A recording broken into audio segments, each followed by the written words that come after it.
Sinatraa 1 is a name that is familiar around the Overwatch community on a global scale. Originally making his mark on the top of the North American ladder, Sinatraa went on to cement his title as one of the best DPS players there is when he represented America on Team USA in the 2017 Overwatch World Cup. However, before he was on top of the world, and long before he found his home in San Francisco, Sinatraa was infamous for terrorizing players from the East Coast to the West, spamming "Hiya" on Tracer, giving players earfuls in ranked, and teabagging all who were unfortunate enough to cross him on his path to pro. Boy, Sinatraa, he showed up big again. He defies the meta on this Tracer. He continues to cross, like, oh, you're just another target. Here's a pulse bomb, see it spawn. And then, when he needs to play for pizza,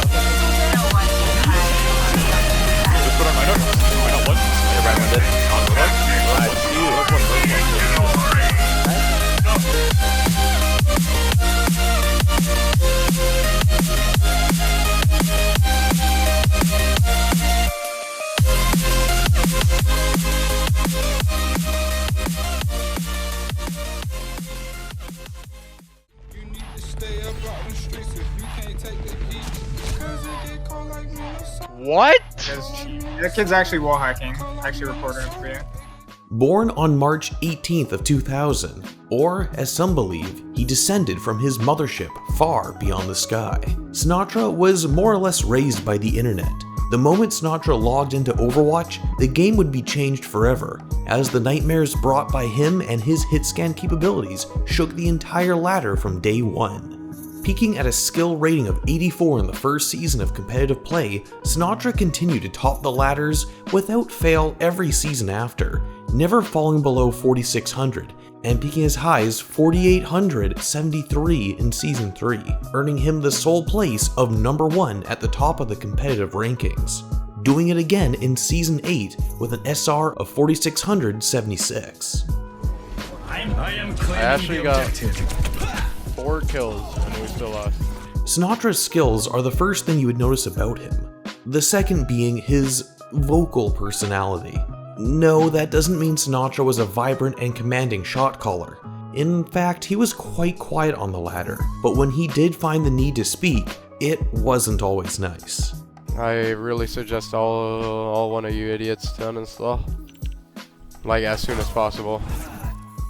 I was like just a dumb kid back then, like when I was 16, I was just always mad and toxic. But again, his ability was undeniable. Sinatraa talked up a big game, but he was able to back it up. The question must have rang out in the back of his head as he dominated other top 500 players left and right, looking for a challenge. After hitting the number 1 spot, where do you go next? It was like Season 2, I got rank 2 on the ladder, and then that's when I got like a tryout for a team called Selfless. But they're like the only team that like wanted to try me out, and I just did like really good in the tryout, and then they signed me. Selfless, founded by Brad Sefi Rajani, the current head coach of Atlanta Reign, was an American org that pioneered unique compositions in 2017. Selfless's style was built on unrelenting damage and pressure, and top 500 solo queue all-stars like Defran and Sinatraa that gained much infamy during this time.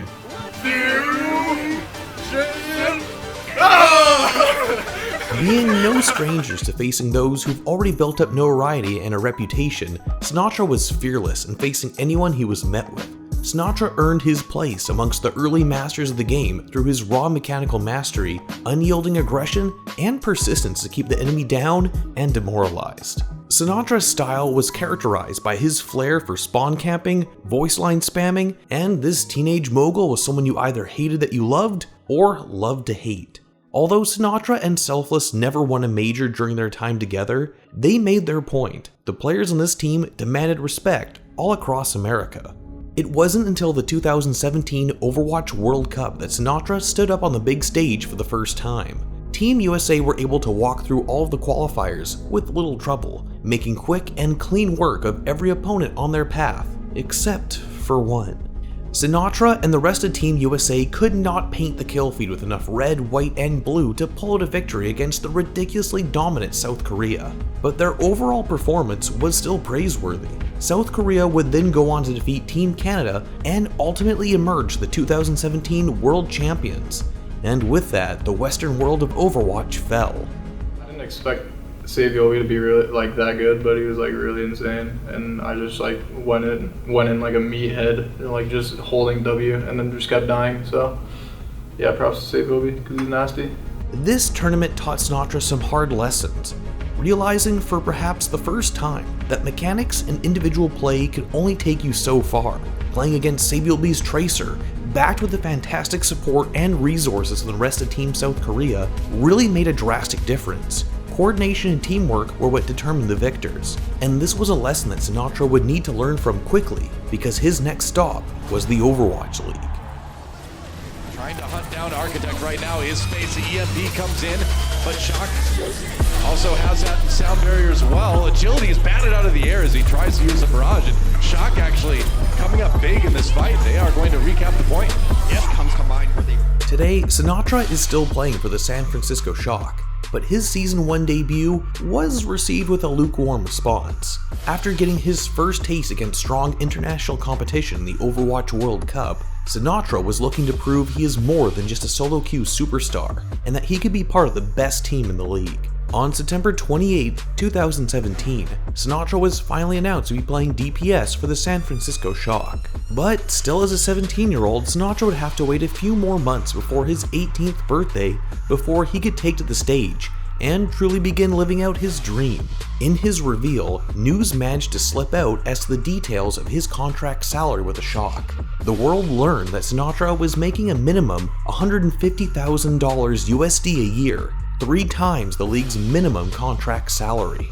Despite being in a dive-centric metagame, Sinatraa's Tracer found herself outgunned and meeting her match against a plethora of other players in the league. The Shock did not seem to be getting the bang from their buck spent, and Sinatraa caught quite a bit of flack on social media for his showing. Although seldom blamed for a loss due to underperformance, it was evident that the Shock were lackluster team-wide, ending the season with a poor record of 17-23 overall, making them 9th out of a 12-team league at the end, only ahead of a floundering 12-28 Dallas Fuel, a disastrous Florida Mayhem with a 7-33 record, and the record-breaking 0-40 Shanghai Dragons.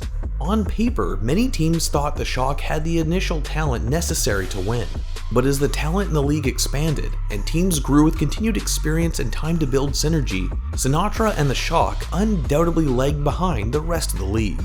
A few months later, Sinatraa would return to play for Team USA again, but this time in a tank-centered metagame.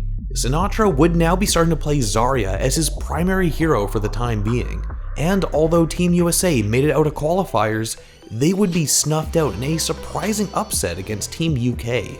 It may have been overconfidence or just unfamiliarity with the new metagame, but Sinatraa and the rest of Team USA were ousted from the World Cup almost as quickly as they entered, with many critics blaming the lackluster showing again on poor teamwork as the deciding factor. One more time, and there it is! If there was any time, it was right there! And the United Kingdom complete the upset we never thought we'd see! Having learned his lesson time and time again that Overwatch is truly a team game, now, more than ever as the GOATS meta rages on, Sinatraa was coming into Season 2 with a year of experience under his belt and a hankering for revenge. This young gun is looking to make waves with his reinvigorated team, and he did just that. The SF Shock looked more powerful than ever with a much needed change of direction and leadership under their coach, Krusty. The Shock had signed notable players to add to their roster, and seriously applied themselves in the offseason to catch up to the other teams in the league. Their teamwork truly shined through in Stage 1, and their hard work culminated in the Stage Finals against the monstrous Vancouver Titans, in a finals match that went all the way to the wire. Ironically, it was Sinatraa's powerful Zarya play that carved their path to the playoffs almost effortlessly, a character that is known for requiring tremendous teamwork and trust above all else to succeed. And the Shock continued to evolve during the second stage, putting on dominant performance one after another, with their perfect 7-match win streak winning each game 4-0. That is until the Stage 2 playoffs, where the Shanghai Dragons stopped their streak of perfect games, but the Shock continued on to the finals towards a rematch with the Titans, where they ultimately emerged victorious. Now they look to be the strongest team entering Stage 3. You've done it! They are are your Stage 2 champions. Sinatra's future now looks brighter than ever, and many believe that he has certainly evolved from Stage 1. Putting to rest the doubters from the Overwatch League's inaugural season, Sinatraa 1 is just as mechanically impressive as ever, still playing the game with that same prominent aggression, but now in unison with the rest of his team.